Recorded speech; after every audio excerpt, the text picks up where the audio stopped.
On Beyond Zebra by Dr. Seuss.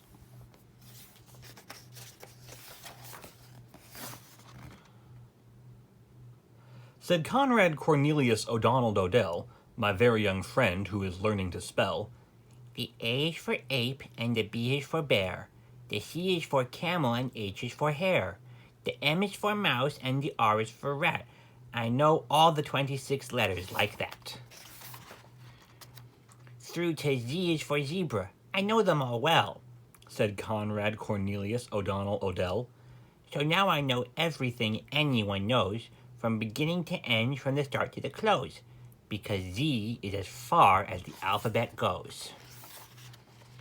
Then he almost fell flat on his face on the floor when I picked up the chalk and drew one letter more.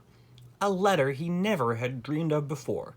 And I said, "You can stop if you want with the Z," because most people stop with the Z, but not me.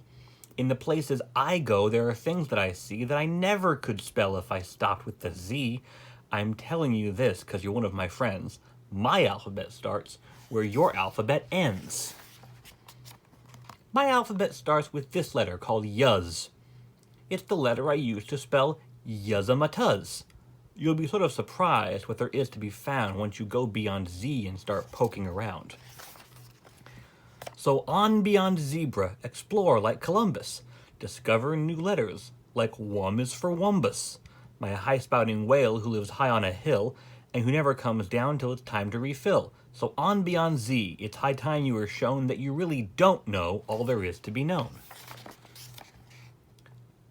Then just step a step further past Wum is for Wumbus, and then you'll find and the is for umbus, a sort of a cow with one head and one tail, but to milk this great cow, you need more than one pail. She has 98 faucets that give milk quite nicely, perhaps 99, I forget just precisely, and boy, she is something most people don't see, because most people stop at the Z, but not me. I ramble, I scramble through swamp and through swamp, where the letters get better, like letters like humph. There's a real handy letter. What's handy about it? You just can't spell humph-humph-a-dumpher without it.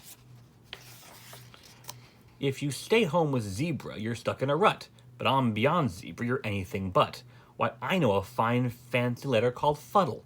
I use it in spelling Miss Fuddly-Duddle.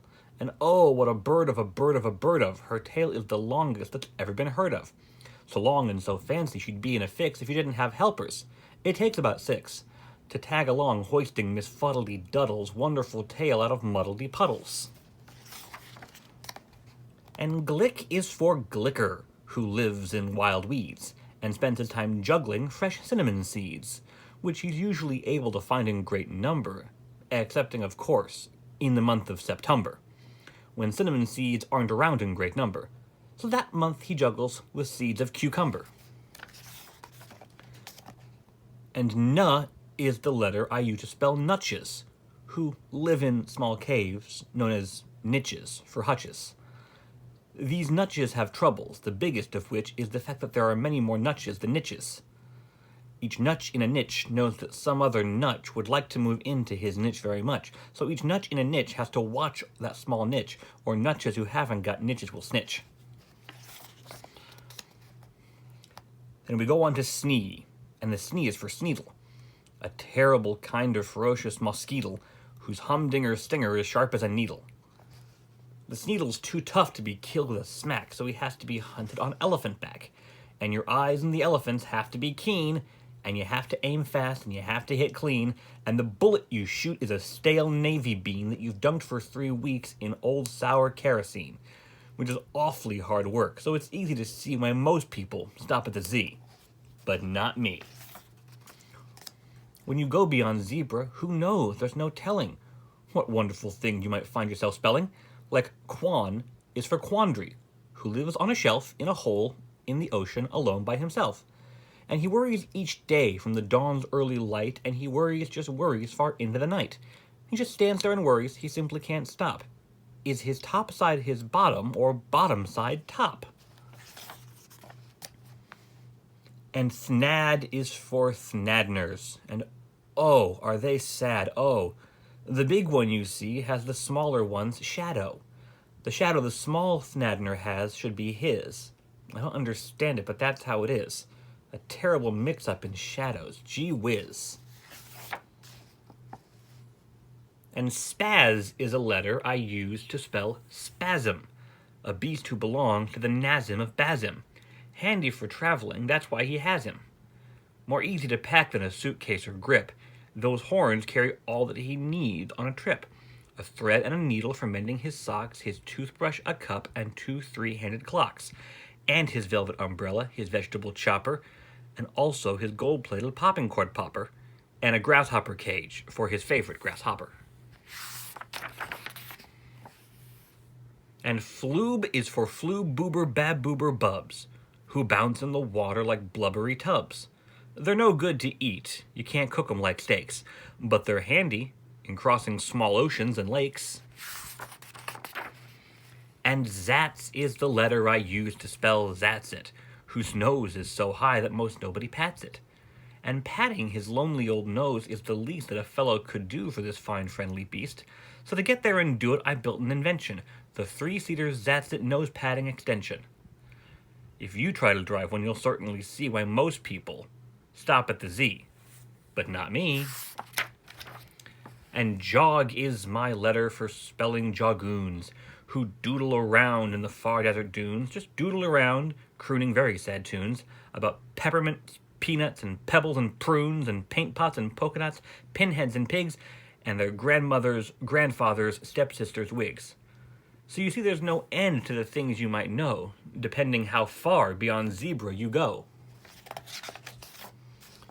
I have a letter called Flun, and the Flun is for Flunnel, a softest, nice fellow who hides in the tunnel.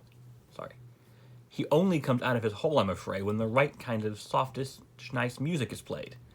On a kind of a hunting horn called the Ogrunth, and to learn how to play it takes month after month of practicing. Isn't much funth. And besides it's quite heavy, weighs almost a tonth. That's why few people bother to play the Ogrunth. The Flunnel's been out of his tunnel just once.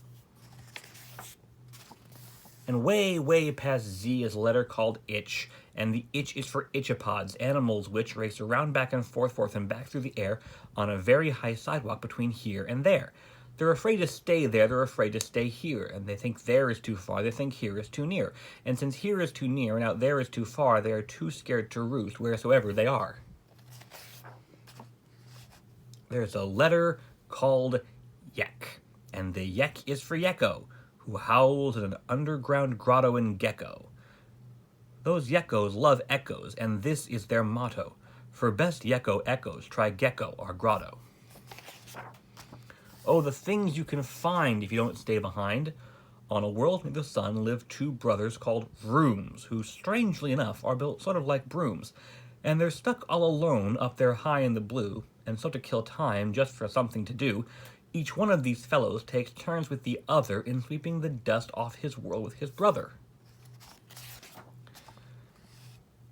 And hi is my letter for Hi Gargalorum.